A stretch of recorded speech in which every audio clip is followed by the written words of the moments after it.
Sob o céu de Delfos, nas encostas sagradas do Monte Parnasso, onde séculos atrás os peregrinos buscavam as palavras proféticas do oráculo, agora se desenrolava uma cena que ecoava tempos antigos de proteção e resistência.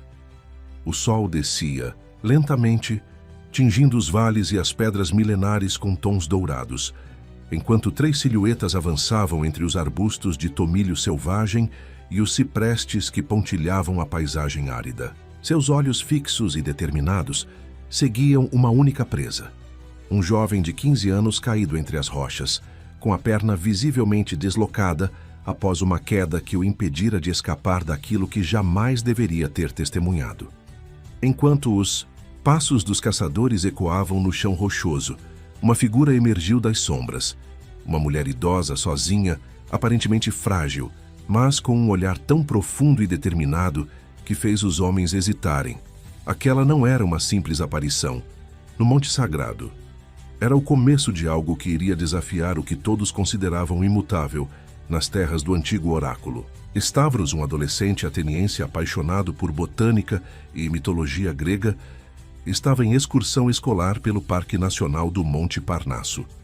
Conhecido entre seus colegas como reservado e contemplativo, tinha sempre nos olhos aquela curiosidade genuína que o fazia enxergar maravilhas onde outros viam apenas rochas e vegetação. Durante a caminhada com seu grupo, avistou um raro exemplar de Crocus sativus, o açafrão selvagem que florescia em pontos específicos da montanha e que os antigos relacionavam aos deuses. Sem resistir ao chamado daquela pequena flor púrpura, afastou-se do grupo, seguindo por entre as formações rochosas que guardavam histórias mais antigas que a própria civilização.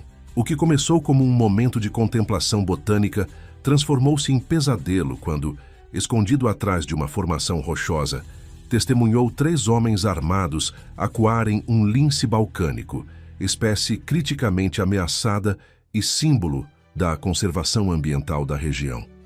O animal raro e majestoso era caçado como troféu, algo que violava não apenas as leis de proteção ambiental, mas também o espírito daquele lugar que os antigos consideravam sagrado. Quando um dos homens apontou a arma para o animal encurralado, Stavros deixou escapar um som involuntário, traindo sua presença. Em segundos tornou-se alvo. Tentou correr, deslizando entre as rochas com a agilidade própria da juventude, mas o terreno traiçoeiro o fez tropeçar. Rolou por um declive íngreme, sentindo o impacto das pedras contra seu corpo, até parar bruscamente quando sua perna ficou presa entre 2 rochas, resultando em uma lesão que imediatamente o imobilizou.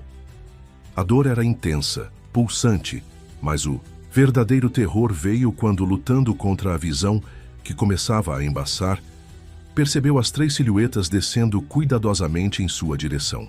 Desorientado, com a perna imobilizada e um filete de sangue escorrendo pela testa, Stavros mal percebia o perigo que se aproximava.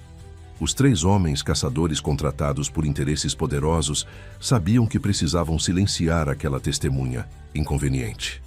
O líder, um homem alto de feições marcadas pelo sol e pelo tempo, que os outros chamavam apenas de Petrus, fez um gesto silencioso indicando que cuidassem do garoto sem alarde. Mas o que encontraram não foi apenas um adolescente, indefeso, e sim uma resistência inesperada que emergia das próprias pedras da montanha. A mulher que surgiu diante deles era Kira Atina, conhecida nas vilas ao redor do Parnasso como a Guardiã das Ervas. Vivia há décadas em uma pequena casa de pedra construída onde antes existira um antigo templo dedicado a Asclépio, deus da medicina.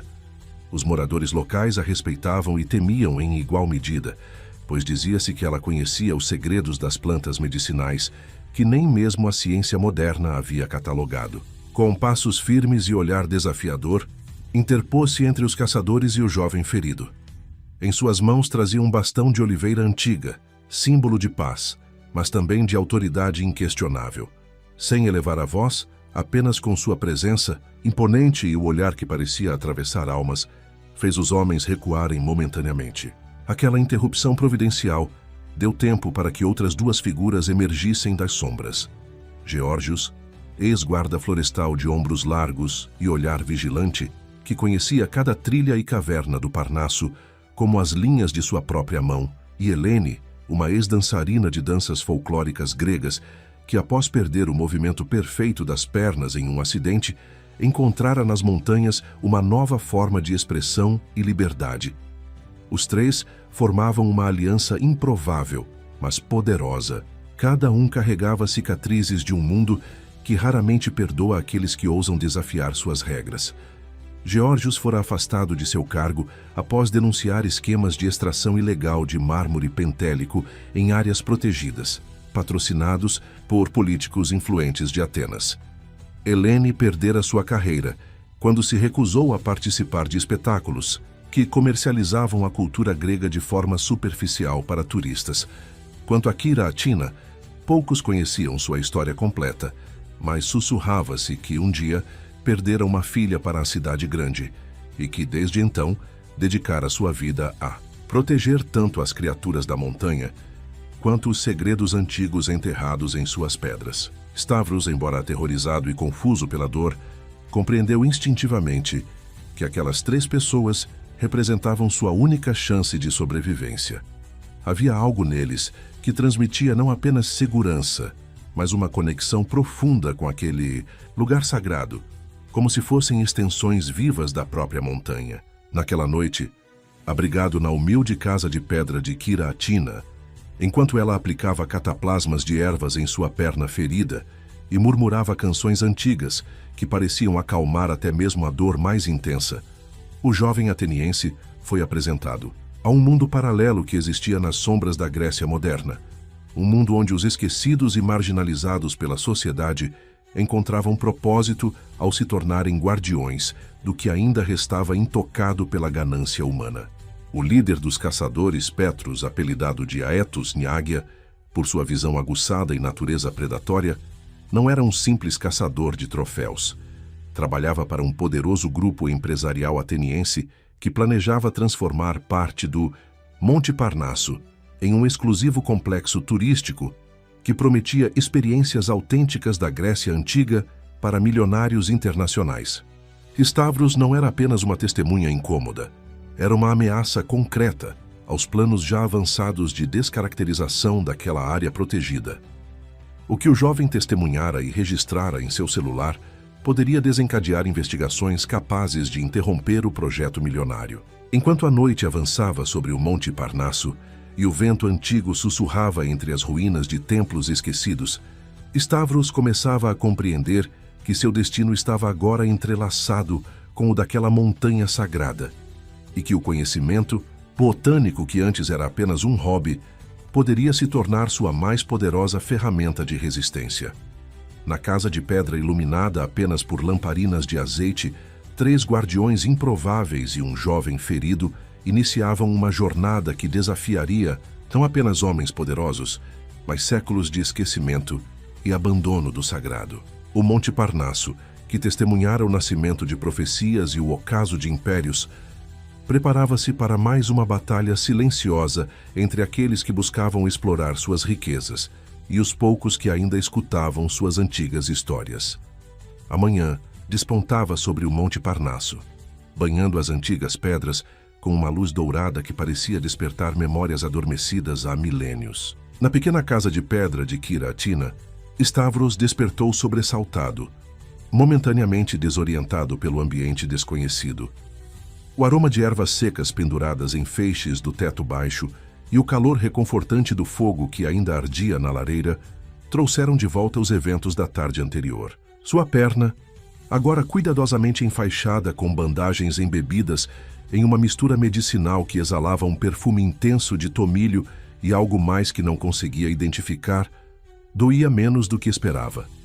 Tentou mover-se e percebeu que, apesar do desconforto, conseguia sentar-se sem a dor lancinante que o acometera após a queda. Kira Atina entrou no cômodo carregando uma bandeja de madeira com um bule de chá fumegante e pão recém-assado. Seus olhos, de um azul profundo, que contrastava com a pele enrugada pelo tempo, pareciam penetrar além das aparências, como se pudessem ler os pensamentos mais escondidos. Os ossos jovens se curam rápido quando a terra e as plantas ajudam, disse ela com voz calma. enquanto servia o chá em uma xícara de cerâmica rústica. Mas alguns ferimentos vão além da carne, não é mesmo, Pedimou? A pergunta pairou no ar como fumaça, envolvendo Stavros com a certeza inquietante de que aquela mulher compreendia muito mais do que revelava. Antes que pudesse responder, a porta se abriu, e Geórgios e Helene entraram, trazendo consigo a energia matinal e notícias preocupantes. Os homens de Aetos estão vasculhando cada metro quadrado da montanha, informou Geórgios, seu rosto marcado pela preocupação. Não são apenas os 3 que vimos ontem. Há outros, alguns com uniformes oficiais. Parece que autoridades foram convencidas a participar da busca. Helene, apoiando-se em sua bengala esculpida com motivos da mitologia grega, completou. O grupo escolar já reportou seu desaparecimento, Stavros.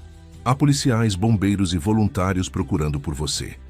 Seu rosto está sendo compartilhado em todos os canais de notícias locais. A realidade da situação caiu sobre Stavros como uma avalanche.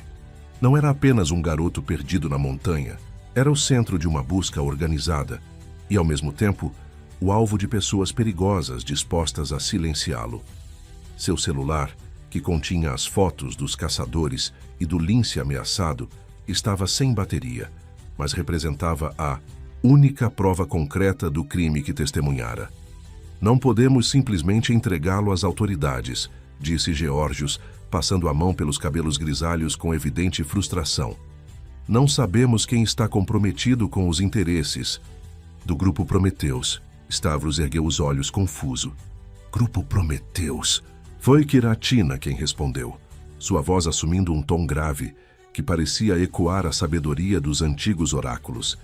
Uma corporação poderosa que se intitula Portadora do Fogo do Progresso, mas que, como o abutre que devorava o fígado de Prometeu, todos os dias consome insaciavelmente nossas montanhas, florestas e rios. Seu líder, Constantinos Drivas, é um homem que transformou seu nome em sinônimo de desenvolvimento, convencendo muitos de que a destruição que promove é, na verdade, evolução.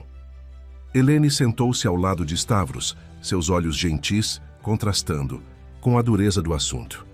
Eles planejam construir um complexo turístico de luxo aqui no Parnasso. Um retorno à Grécia clássica, dizem eles, com spas, restaurantes exclusivos e experiências autênticas para turistas ricos. Para isso, precisam enfraquecer as proteções ambientais e afastar aqueles que ainda defendem a verdadeira essência deste lugar sagrado. Geórgios acrescentou com amargura evidente. O projeto já tem aprovação preliminar de várias instâncias governamentais. Áreas que deveriam ser intocáveis foram reclassificadas. Estudos ambientais foram manipulados. E pessoas que se opuseram, encontraram obstáculos inesperados em suas vidas.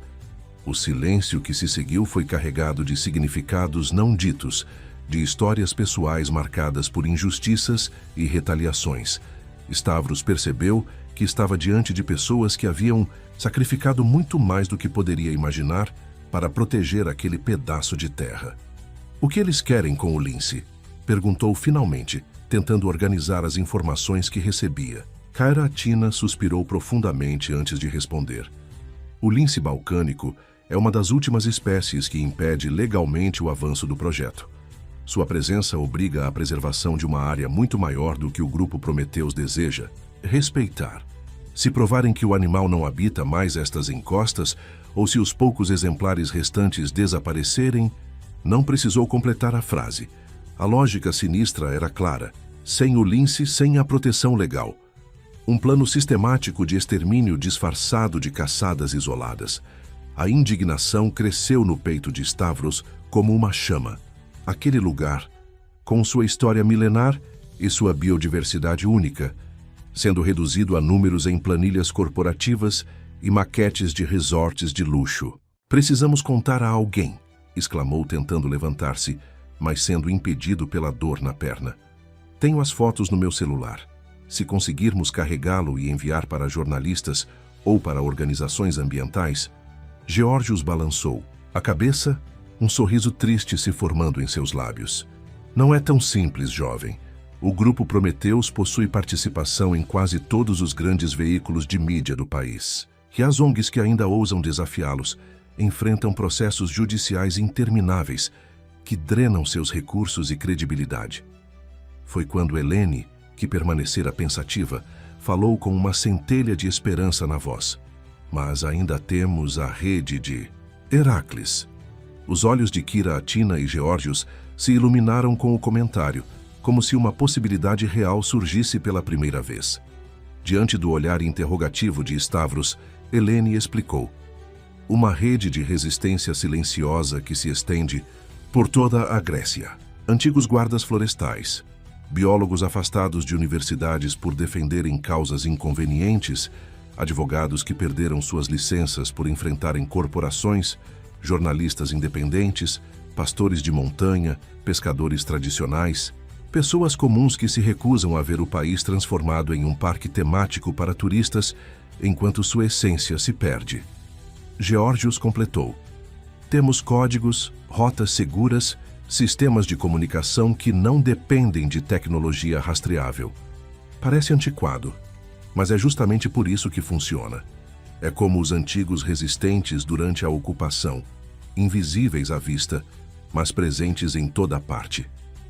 A esperança começava a se formar no coração de Stavros, mas foi rapidamente confrontada pela realidade quando ouviram o som distante de helicópteros sobrevoando a área.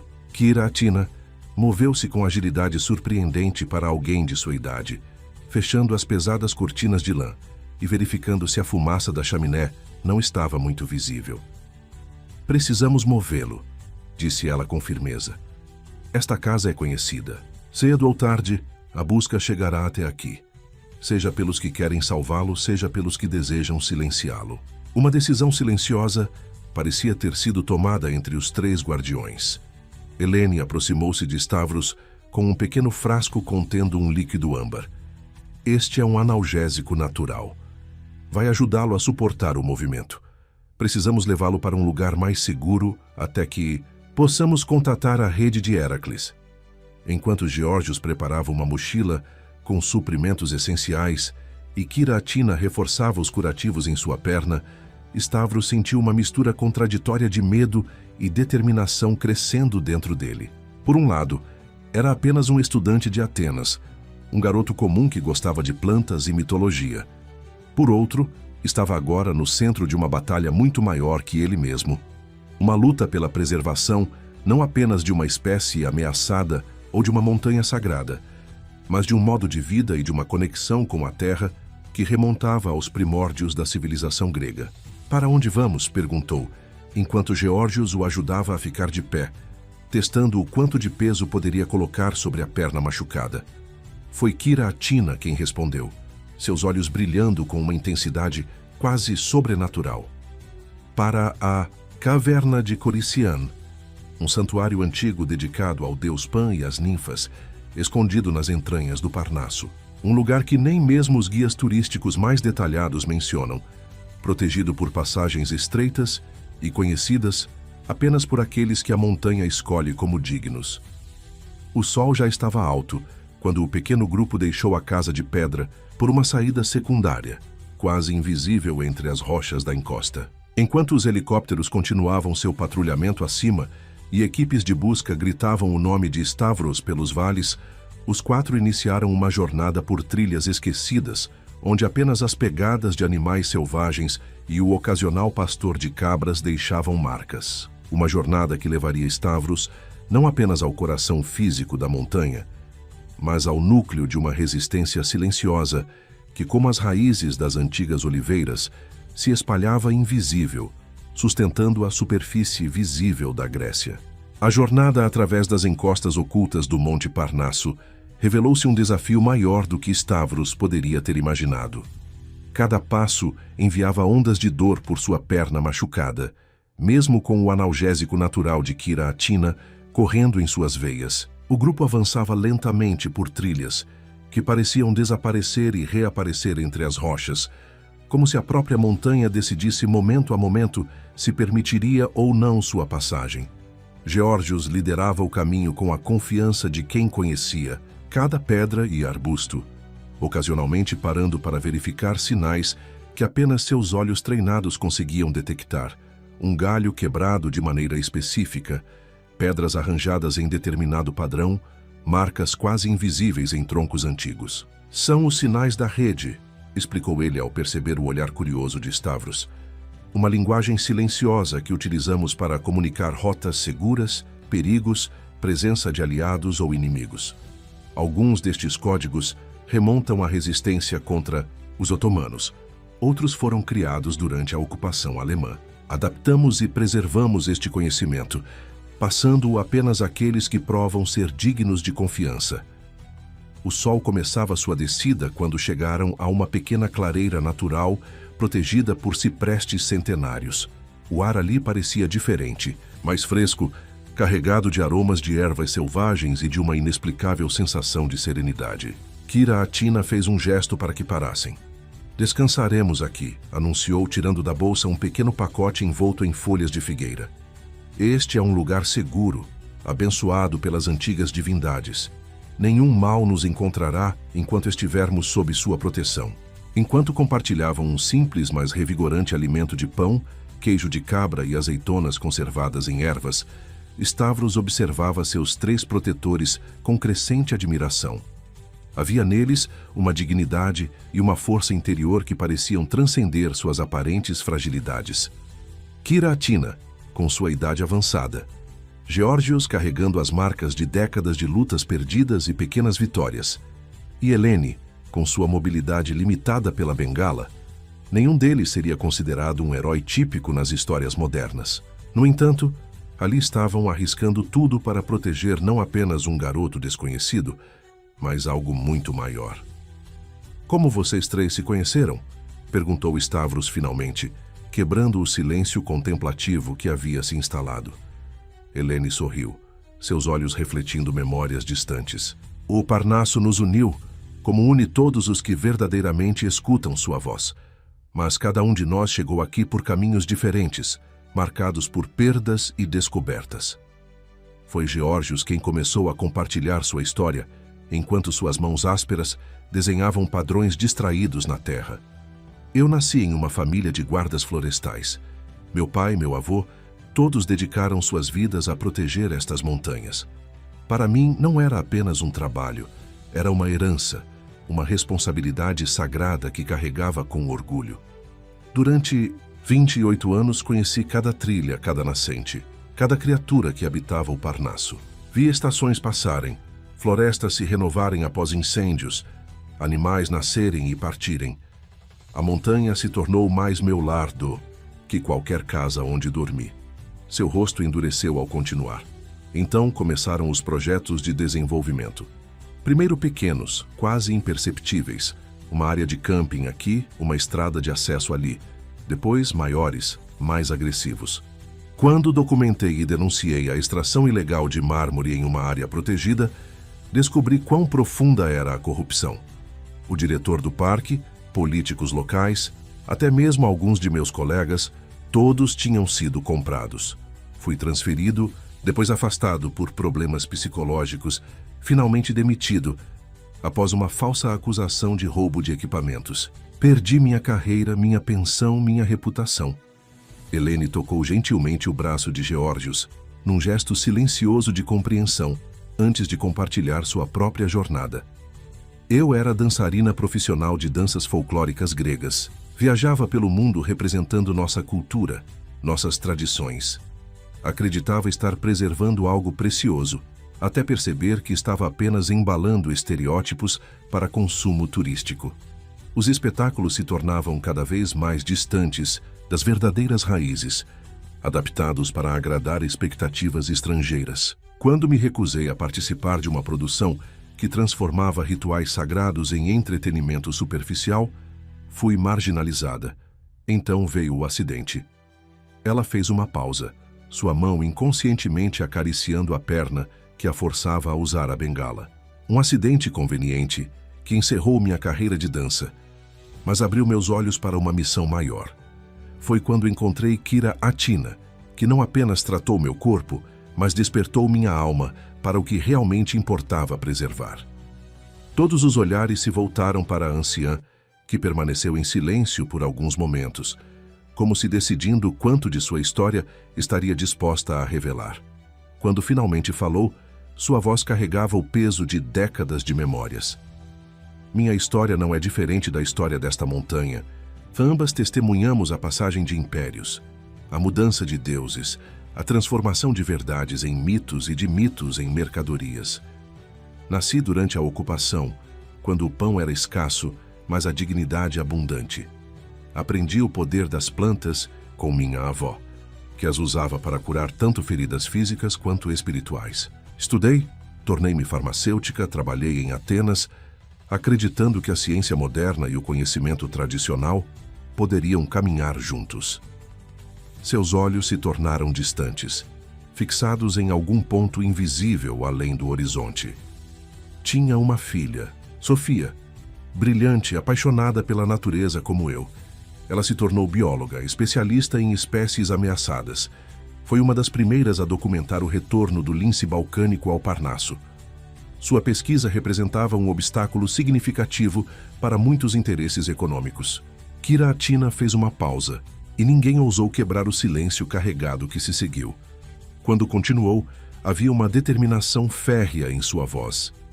Sofia deixou esta vida há 15 anos, em um acidente durante seu trabalho de campo. As autoridades nunca encontraram seu corpo, apenas seu equipamento danificado. Voltei para o Parnaso, para o lugar que ela tanto amava, jurando continuar seu trabalho da única maneira que podia, protegendo o que ela morrera, tentando salvar. As palavras pairaram no ar como um eco antigo, reverberando entre as pedras que os cercavam. Stavros sentiu o peso da revelação como um manto pesado sobre seus ombros. Não eram apenas 3 estranhos que o haviam salvo por acaso, eram guardiões, que haviam pago preços enormes por sua devoção a uma causa maior que eles mesmos. Helene quebrou o silêncio solene. Foi assim que a rede de Heracles começou, não como um grande movimento organizado, mas como pequenos atos de resistência de pessoas que haviam perdido muito, mas se recusavam a perder também sua conexão com a terra. Pessoas que reconheciam umas às outras pelo olhar, pela forma como tocavam as plantas, como escutavam o vento. Pessoas que compartilhavam não apenas informações, mas uma visão de mundo que estava sendo rapidamente substituída por valores comerciais. O som distante de um helicóptero fez com que todos instintivamente se encolhessem sob a proteção das árvores. Mesmo após o ruído se afastar, a tensão permaneceu, lembrando-os da urgência de sua situação. "O que acontece agora?" perguntou Stavros, sua voz refletindo tanto medo quanto determinação. "Como a rede pode nos ajudar? E o que posso fazer com as imagens no meu celular?" Geórgios olhou para o céu, calculando o tempo restante de luz diurna. "Precisamos chegar à caverna de Corician antes do anoitecer. Lá poderemos carregar seu celular com um pequeno gerador solar que mantemos escondido e enviar as imagens através de canais seguros. A rede tem contatos internacionais, jornalistas independentes, organizações ambientais que não podem ser facilmente silenciadas por pressões locais." Kira Atina acrescentou: "A caverna não é apenas um esconderijo físico, mas um dos últimos lugares, verdadeiramente sagrados do Parnaso. Os antigos acreditavam que ali residiam espíritos da natureza que protegiam aqueles que entravam com respeito e intenções puras. A ciência moderna pode sorrir dessas crenças, mas há uma sabedoria nelas que transcende explicações racionais." Enquanto retomavam a jornada, agora com Stavros se movendo com mais facilidade, graças a uma compressa especial que Kira Atina aplicara em sua perna, o jovem refletia sobre o estranho caminho que o destino traçara para ele. Há apenas 2 dias, era apenas um estudante comum em uma excursão escolar. Agora, estava no centro de uma batalha pelo futuro de uma montanha sagrada, carregando em seu celular evidências que poderiam expor uma conspiração ambiental de proporções assustadoras. À medida que avançavam mais fundo na montanha, por trilhas cada vez mais estreitas e desconhecidas, Stavros sentia uma transformação ocorrendo dentro dele. O medo ainda estava presente, mas havia também uma crescente sensação de propósito, uma conexão com algo maior que ele mesmo. As histórias de seus protetores haviam plantado uma semente em seu coração. A compreensão de que algumas coisas valem o sacrifício, que a coragem não é a ausência de medo, mas a determinação de agir apesar dele. O sol começava a tocar o horizonte quando chegaram a uma formação rochosa que parecia impenetrável. Geórgios moveu-se com confiança para uma fenda quase invisível entre duas enormes pedras calcárias, fazendo um gesto para que os outros o seguissem. A entrada para a caverna de Corician, explicou ele em voz baixa. Para olhos desatentos, parece apenas mais uma rachadura na rocha. Para aqueles que sabem ver, é um portal para um santuário antigo. Um a um, deslizaram pela estreita passagem, Stavros sendo ajudado por Helene e Kira Atina, devido à sua perna machucada. Após alguns metros de escuridão, onde o único guia era a mão firme de Geórgios em seu ombro, emergiram em um espaço que fez Stavros prender a respiração em espanto. A caverna se abria em uma câmara natural de dimensões surpreendentes, iluminada por pequenas aberturas no teto que permitiam a entrada de feixes dourados de luz do entardecer. Estalactites ancestrais pendiam como dedos de pedra, criando sombras, dançantes nas paredes cobertas por líquens multicoloridos. O ar era fresco e surpreendentemente agradável, carregado com um leve aroma de terra úmida e ervas selvagens. Mas o que realmente capturou a atenção de Stavros foram os sinais de presença humana cuidadosamente integrados ao ambiente natural. Pequenos nichos esculpidos nas paredes, contendo vasos de cerâmica, ferramentas, livros protegidos em recipientes impermeáveis, uma área plana com mantas e almofadas rústicas, uma pequena fonte natural canalizada para um tanque de pedra e, mais surpreendente, um modesto sistema de painéis solares dobráveis, estrategicamente posicionado para captar a luz que entrava pelas aberturas superiores. Bem-vindo ao coração da rede de Heracles no Parnasso, disse Helene, observando o olhar maravilhado do jovem. Um dos muitos santuários semelhantes espalhados pelas montanhas, florestas e ilhas da Grécia. Antigos e modernos ao mesmo tempo, como o próprio espírito de resistência que representam. A noite na caverna de Corician desdobrou-se como um ritual antigo, onde cada gesto parecia carregado de significados que transcendiam o tempo presente. Geórgios havia acendido algumas lamparinas a óleo, estrategicamente posicionadas para não serem visíveis do exterior, criando um ambiente de penumbra dourada que dançava nas paredes milenares. O interior da caverna revelava-se muito mais complexo do que Stavros inicialmente percebera, com túneis secundários que se ramificavam em direções misteriosas e nichos naturais transformados em pequenas áreas funcionais.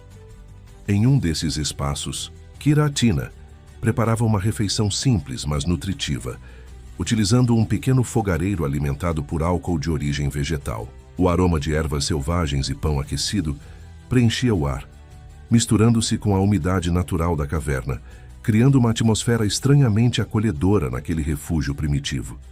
Enquanto isso, Helene havia conectado o celular de Stavros, um pequeno sistema composto por baterias carregadas pelos painéis solares dobráveis. A tecnologia moderna parecia quase incongruente naquele cenário ancestral, como se dois mundos distantes se encontrassem em um improvável ponto de intersecção. Vai demorar um pouco para carregar, explicou ela, verificando o pequeno indicador luminoso que piscava lentamente. Os painéis captam apenas algumas horas de luz direta por dia e precisamos racionar a energia para comunicações essenciais e o pequeno sistema de filtração de água. Stavros assentiu, sentindo-se simultaneamente deslocado e perfeitamente integrado àquele ambiente. Sentado em uma esteira natural de fibras trançadas, com a perna estendida e recebendo novo tratamento de Kira Atina, observava fascinado os movimentos coordenados dos três guardiões. Havia uma harmonia entre eles que transcendia palavras, como se cada um soubesse exatamente seu papel em uma dança antiga e bem ensaiada. "Vocês vivem aqui?" perguntou finalmente, aceitando uma caneca de chá quente que Kira Atina lhe oferecia. Foi Geórgios quem respondeu, acomodando-se em uma pedra lisa que parecia ter servido como assento para incontáveis visitantes ao longo dos séculos. não permanentemente. Este é um dos vários refúgios da rede no Parnasso. Nos movemos entre eles conforme a necessidade, as estações e os perigos. A caverna principal é conhecida pelos guias turísticos e ocasionalmente recebe visitantes, mas estes túneis secundários permanecem ocultos. Alguns deles foram ampliados durante a resistência contra os nazistas. Outros são tão antigos quanto os primeiros cultos a Apolo. Helene complementou, seus olhos refletindo a luz suave das lamparinas. Muitos dos que fazem parte da rede mantêm vidas aparentemente normais em vilas e cidades próximas. Agricultores, comerciantes, professores, até mesmo alguns funcionários públicos. Durante o dia são cidadãos comuns, nas sombras são os olhos e ouvidos que nos alertam sobre novas ameaças ao Parnasso. O conceito era fascinante para Stavros, uma resistência invisível que operava não através de confrontos diretos ou manifestações públicas, mas por meio de uma rede de conhecimentos compartilhados e ações discretas, enraizada na própria paisagem que buscava proteger. Era como se a montanha tivesse desenvolvido seu próprio sistema imunológico, composto por pessoas que se tornaram extensões vivas de sua vontade de sobrevivência. Enquanto comiam, Geórgios desenrolou um mapa detalhado do Parnasso sobre uma superfície plana de pedra. Não era um mapa comum, impresso em papel convencional, mas uma espécie de documento artesanal em pergaminho resistente, com anotações em vários estilos de caligrafia, como se tivesse sido continuamente atualizado por diferentes mãos ao longo de gerações. Este é o verdadeiro mapa do Parnasso, explicou ele, seu dedo traçando linhas que não apareceriam em nenhum guia turístico oficial. Mostra não apenas a geografia física, mas também a cultural e espiritual. Cada símbolo representa não apenas um local, mas uma história, uma conexão.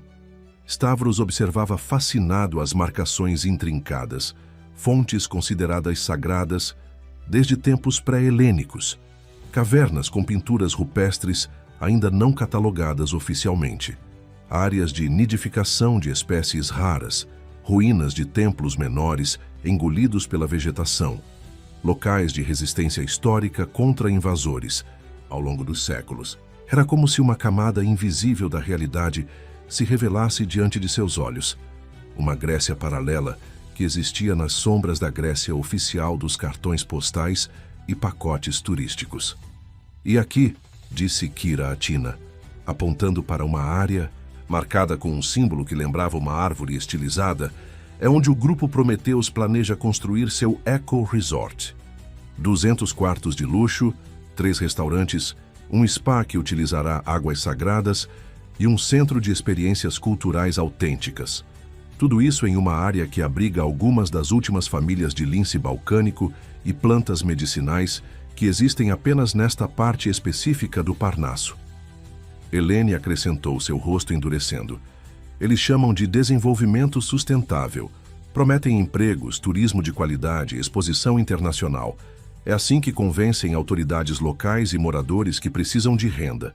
O que não mencionam é que os empregos serão principalmente temporários durante a construção e depois limitados a funções de serviço mal remuneradas. Que a água necessária para manter piscinas e spas será desviada de nascentes que sustentam comunidades agrícolas rio abaixo. Que a autenticidade cultural será uma versão sanitizada e comercializada de tradições que perderão seu verdadeiro significado. Stavros começava a compreender a magnitude do que estava em jogo. Não era apenas uma questão de preservação ambiental no sentido técnico, mas de proteger todo um ecossistema cultural, histórico e espiritual que não poderia ser recriado uma vez destruído. Seu olhar voltou-se para seu celular, agora lentamente recuperando carga. As fotos que tirei, elas realmente podem fazer diferença? A pergunta pairou no ar, carregada de dúvida e esperança simultâneas.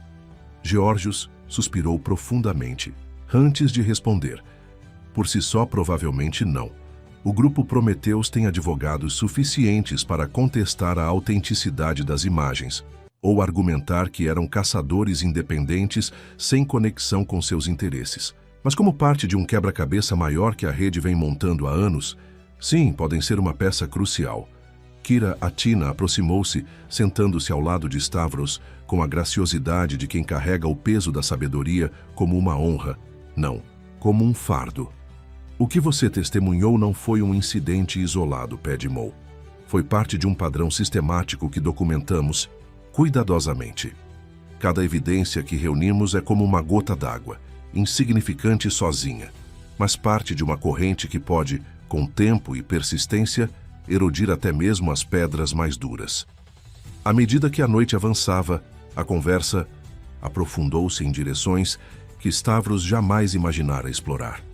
Aprendeu sobre antigas técnicas de proteção ambiental praticadas por gerações de pastores e agricultores muito antes de existir o conceito moderno de conservação. Ouviu histórias de resistência pacífica contra projetos destrutivos anteriores, onde comunidades inteiras se mobilizaram não através de confrontos, mas pela preservação obstinada de práticas tradicionais que tornavam certos desenvolvimentos tecnicamente inviáveis.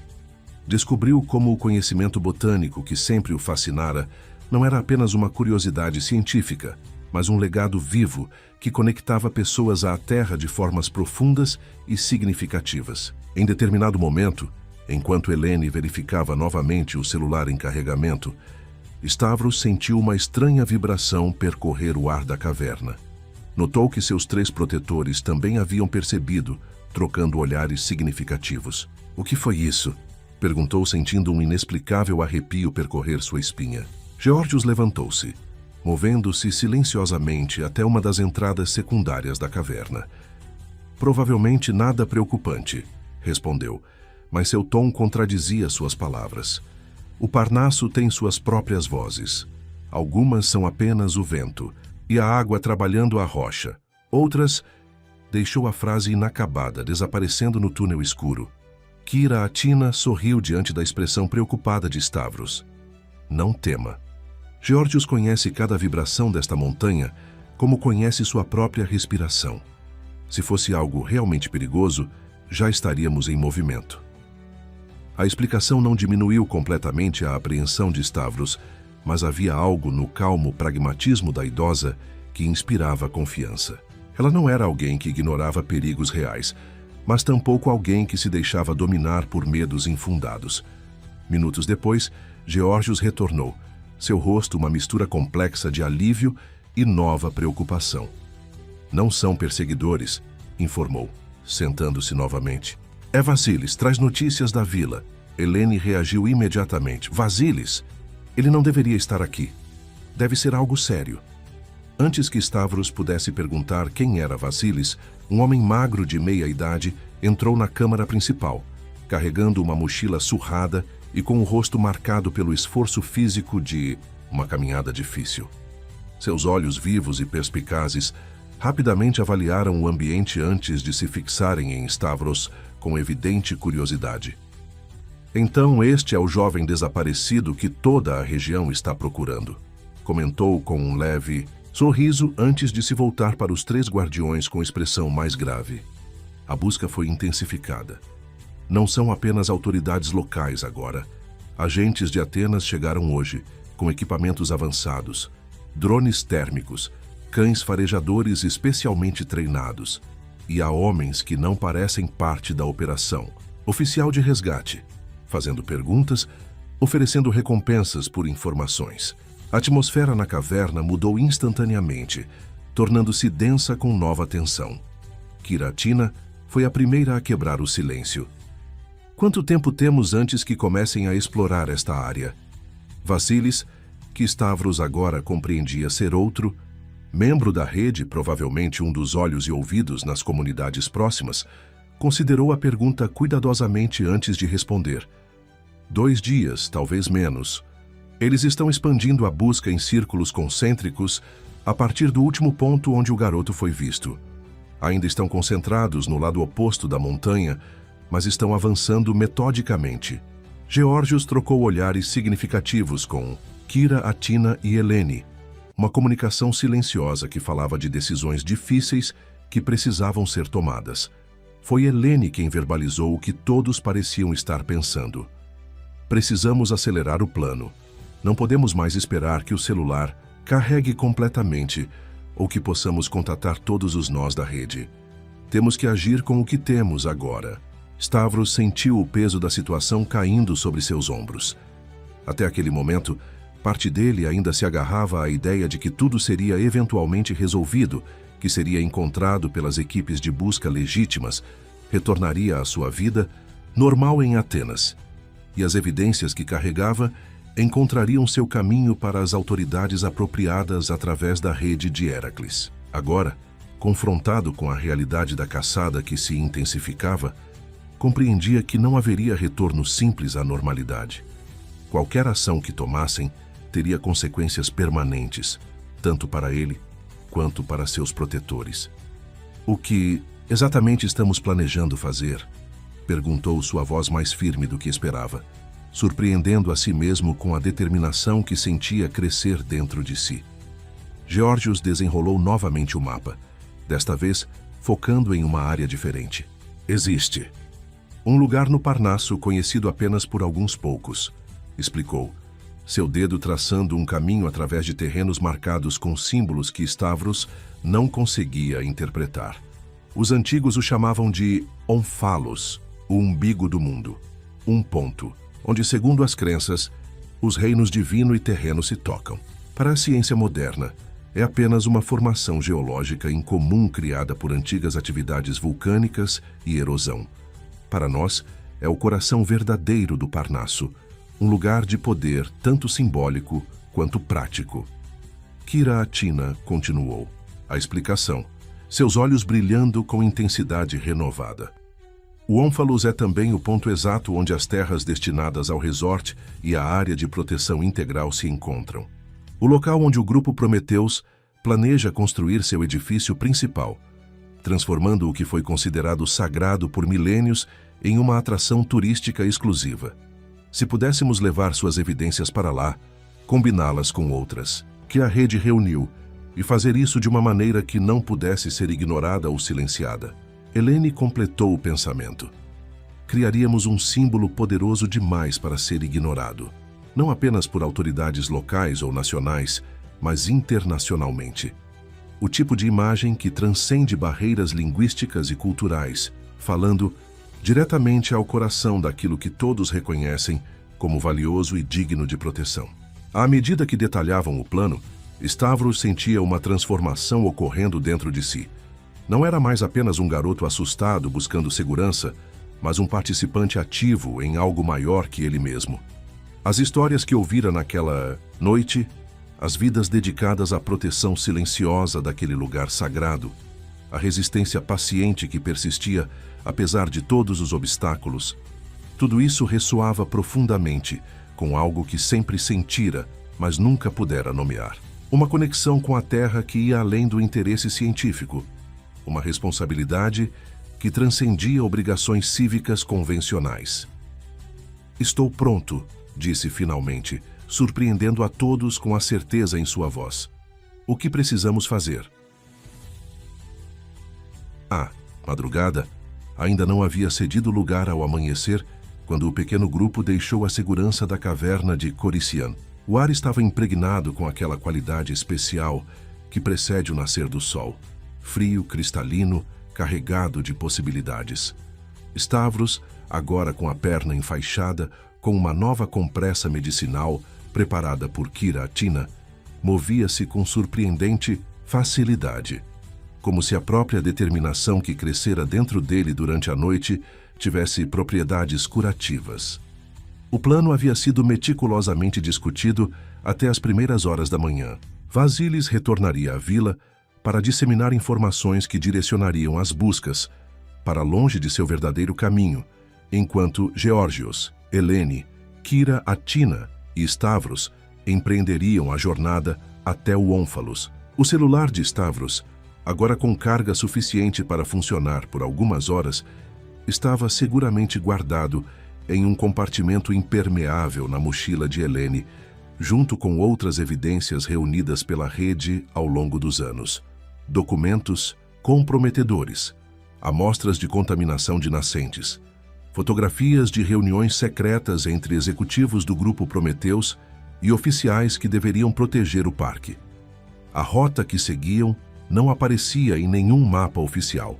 Era um caminho antigo, possivelmente estabelecido antes mesmo da civilização micênica, que serpenteava através de formações rochosas, pequenos vales escondidos e florestas densas de pinheiros negros que pareciam engolir a luz. Geórgios liderava, ocasionalmente parando para verificar marcos quase imperceptíveis ou consultar o mapa peculiar que carregava. Helene vinha em seguida, sua bengala revelando-se surpreendentemente útil no terreno irregular. Stavros e Kira Atina fechavam a comitiva, a anciã movendo-se com a agilidade de alguém que carrega décadas de conhecimento do terreno em cada passo. Enquanto caminhavam, o amanhecer gradualmente transformava a paisagem. Os primeiros raios de sol filtravam-se através das copas dos pinheiros, criando padrões dourados no chão coberto de agulhas. Pássaros despertavam, enchendo o ar com cantos que pareciam antigos como a própria montanha. Em um momento particularmente impressionante, um cervo apareceu brevemente entre as árvores, observou o grupo com olhos límpidos e desapareceu silenciosamente, como uma bênção fugaz da natureza para sua jornada. "O Parnasso está nos observando", comentou Kira Atina, sua voz pouco mais que um sussurro. "Sente isso, Stavros? Não estamos simplesmente atravessando uma montanha, estamos sendo avaliados por ela." O jovem assentiu, incapaz de colocar em palavras a sensação que o envolvia. Era como se cada pedra, cada árvore, cada sopro de vento carregasse uma consciência própria, antiga e paciente, que observava seus movimentos com interesse. Não era uma presença ameaçadora, mas uma atenção constante e ponderada, como a de um ancião que observa as ações das gerações mais jovens, sem interferir diretamente, mas nunca indiferente. Após várias horas de caminhada, alcançaram um pequeno platô natural que oferecia uma vista panorâmica do vale abaixo. Geórgios sinalizou para uma pausa, e todos se reuniram junto a um afloramento rochoso que proporcionava alguma proteção contra o vento que se intensificava. "Daqui podemos ver parte da área que o grupo Prometeus pretende transformar", explicou, apontando para uma extensão de floresta que se estendia até um vale particularmente exuberante. "Aquela depressão natural abrigará o edifício principal do resort. O vale à direita será transformado em um campo de golfe. As encostas mais altas terão vilas exclusivas para os hóspedes mais abastados." Stavros observou a paisagem com novos olhos, agora capaz de sobrepor a visão do futuro planejado pelo grupo Prometeus à beleza natural presente.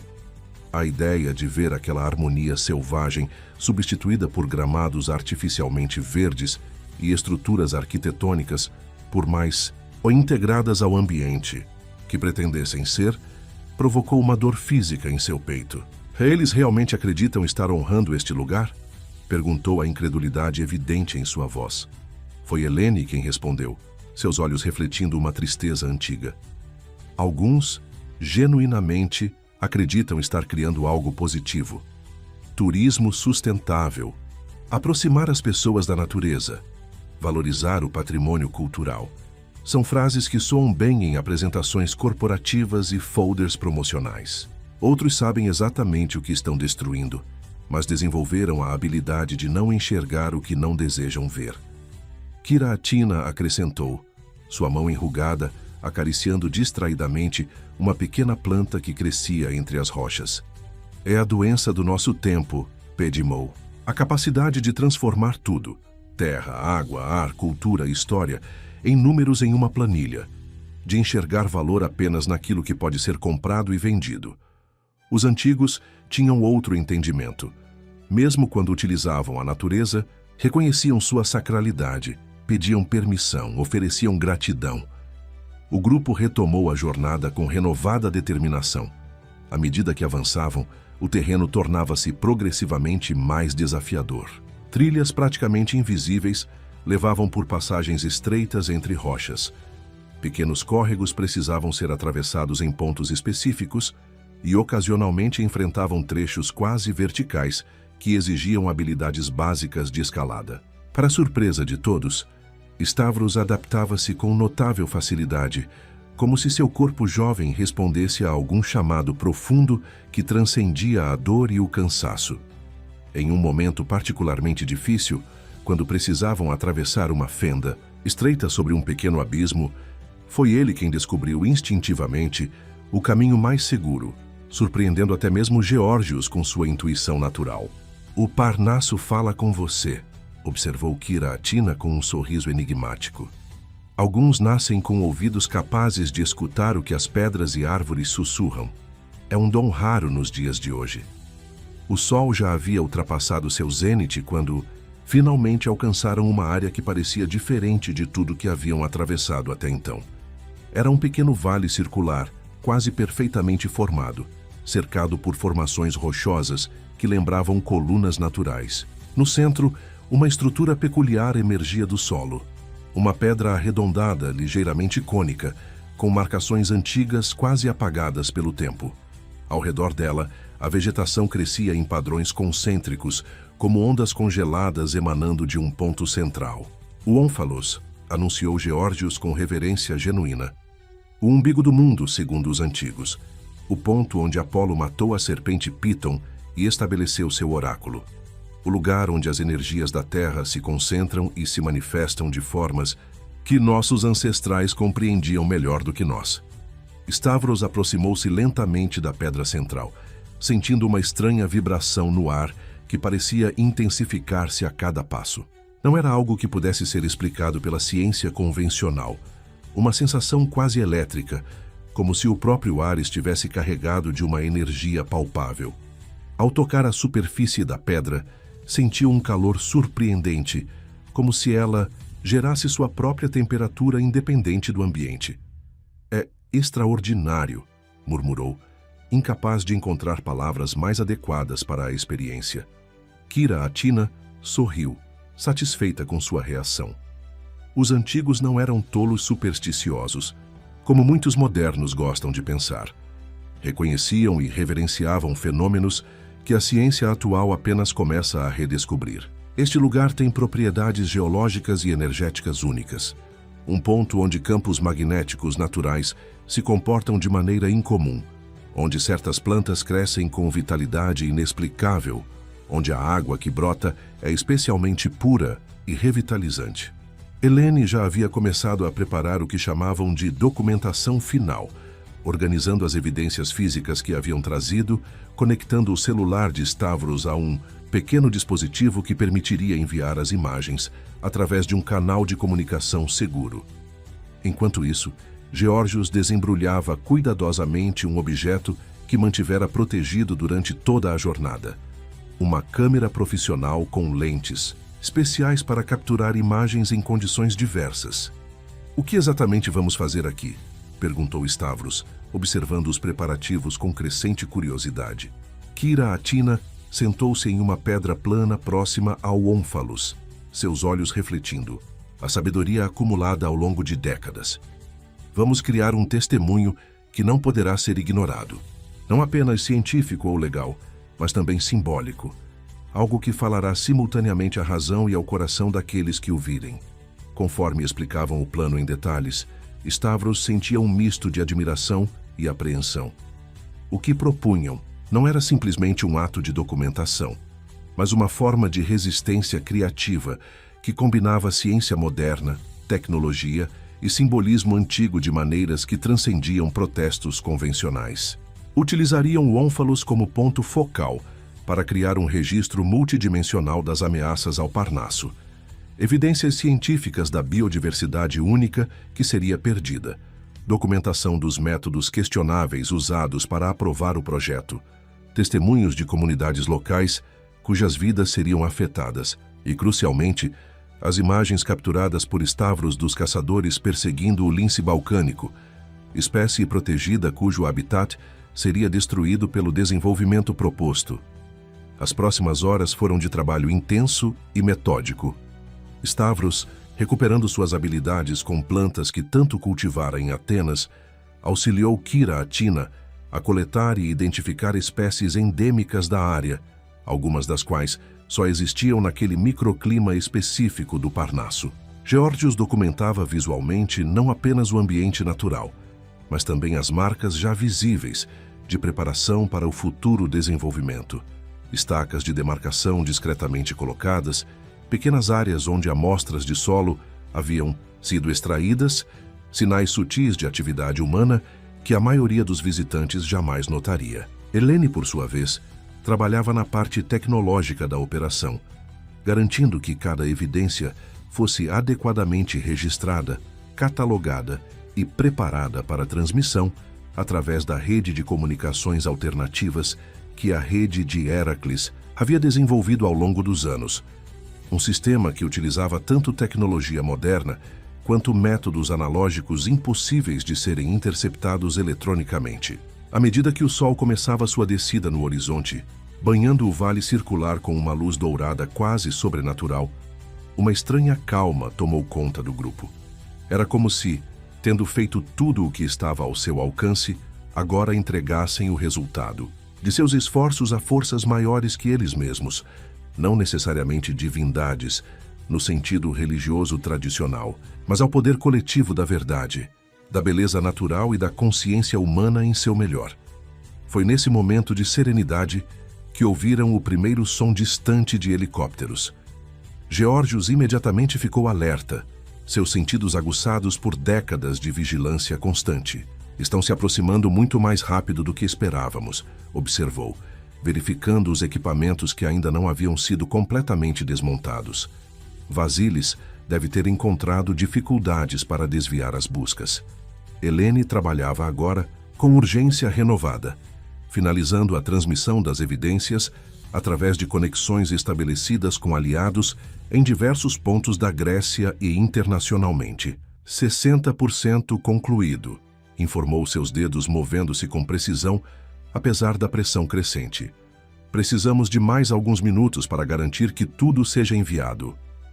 Kira Atina permanecia surpreendentemente calma, quase como se tivesse esperado por este momento. Voltou-se para Stavros, que observava apreensivo o céu onde o som dos rotores tornava-se cada vez mais audível. Chegou a hora de fazer sua escolha, Pedimou, disse ela, sua voz firme, apesar da gravidade da situação. O que acontecerá? Nos próximos minutos, determinará não apenas seu futuro, mas potencialmente o futuro deste lugar sagrado. A decisão que se apresentava a Stavros era complexa e carregada de consequências. Poderia esperar ali com os outros, ser encontrado junto com as evidências que haviam reunido e enfrentar o que viesse, interrogatórios, possíveis acusações, a exposição pública que inevitavelmente seguiria. Ou poderia aproveitar os minutos restantes para se afastar, ser encontrado sozinho, talvez protegendo seus novos amigos de algumas das consequências mais severas.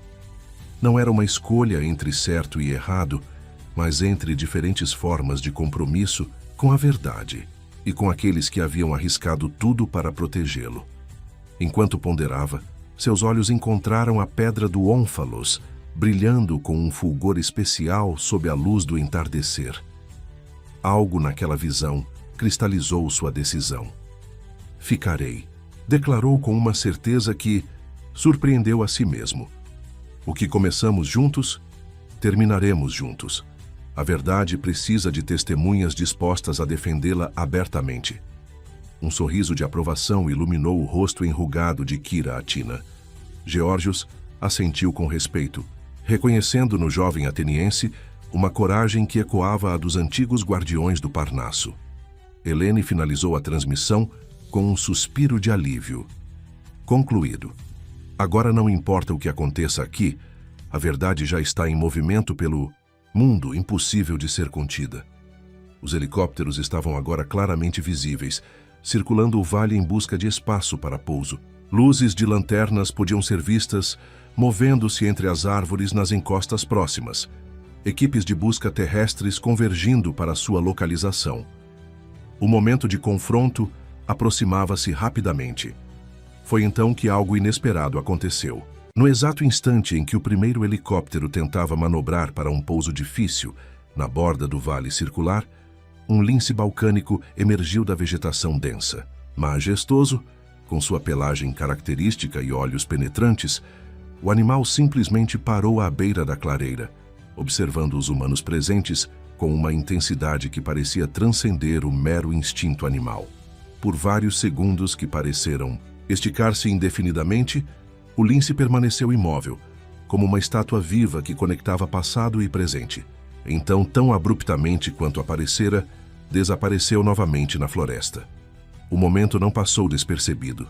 Um dos fotógrafos na equipe de busca, equipado com uma câmera de longo alcance, capturou a cena completa, o lince magnífico, a pedra antiga do Onfalos e o pequeno grupo de humanos que incluía o jovem desaparecido de Atenas. A imagem, que seria publicada na manhã seguinte em jornais de todo o país e rapidamente se espalharia internacionalmente, captava precisamente aquilo que Kira Atina descrevera, um testemunho que falava simultaneamente à razão e ao coração. Enquanto as equipes de resgate se aproximavam e o caos organizado de uma operação de busca bem-sucedida se desenrolava ao seu redor, Stavros encontrou um momento para trocar um último olhar significativo com seus 3 protetores. Não eram necessárias palavras para expressar o que havia ocorrido nos últimos dias. Uma transformação profunda que nenhum deles jamais esqueceria. Uma conexão forjada não apenas entre pessoas, mas entre humanos e a terra que compartilhavam. Nas semanas e meses que se seguiriam, muitas coisas mudariam.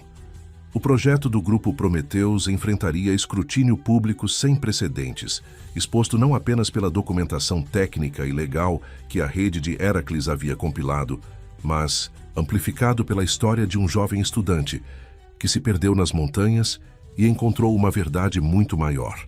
As autoridades seriam forçadas a revisar processos de aprovação. Comunidades locais ganhariam voz em discussões antes conduzidas exclusivamente em salas corporativas fechadas, e a presença confirmada do lince balcânico exigiria reavaliação completa dos estudos ambientais previamente aceitos. Mas naquele momento, enquanto o sol finalmente desaparecia atrás das montanhas e as primeiras estrelas começavam a pontilhar o céu noturno sobre o Parnasso, Stavros sabia que havia testemunhado e participado de algo que transcendia políticas ambientais ou disputas sobre o uso da terra. Havia redescoberto uma conexão antiga entre humanidade e natureza, uma forma de existir no mundo que reconhecia o valor do que não pode ser comprado ou vendido. Uma sabedoria que, como o próprio Onfalos, permanecia firmemente enraizada, apesar de